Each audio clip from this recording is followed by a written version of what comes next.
New at 6:30, the Tahoe Fund and Tahoe Water Suppliers Association recently raised more than $52,000 to buy 1.6 acres of bottom barriers. Yeah, the goal here is to get rid of aquatic invasive weeds inside of Lake Tahoe. Paul Nelson shows us how it works. Scuba diving is something lots of people do for fun at Lake Tahoe, but these guys are actually working. They're installing 10 by 40 foot strips of bottom barrier at the lakeside marina to kill two kinds of aquatic invasive weeds. The bottom barriers are a synthetic material that is gas permeable, so it allows oxygen to flow throughout, but it's really blocking out the sunlight. That's what's killing the plants.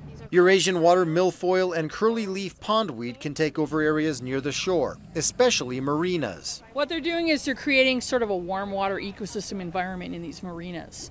The plants are outcompeting native plants and creating habitat for the warm water fish. These invasive plants can affect anything from habitat to recreation, but quality and clarity of the lake are huge factors, and that's obvious right here. If you look over on this side of the barrier, you can see that clear water that we're used to seeing up here. But if you look over here on this side in the marina, the water is green and murky, and that's what these groups are trying to change. And if we don't control the weeds, they're just going to explode and expand in population. And the larger they get, the more out of control they get, the harder they are to control later. The Tahoe Resource Conservation District is covering a total of 5 acres with bottom barriers.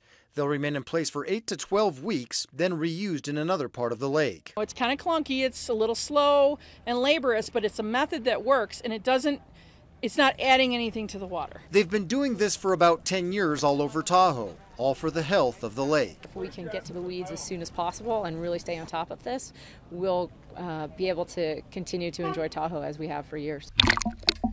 Covering the story at South Lake Tahoe, Paul Nelson, Channel 2 News. And one of the biggest concerns is in the Tahoe Keys, where the aquatic invasive plants are growing on more than 170 acres. Bottom barriers have been successful in several other areas around the lake.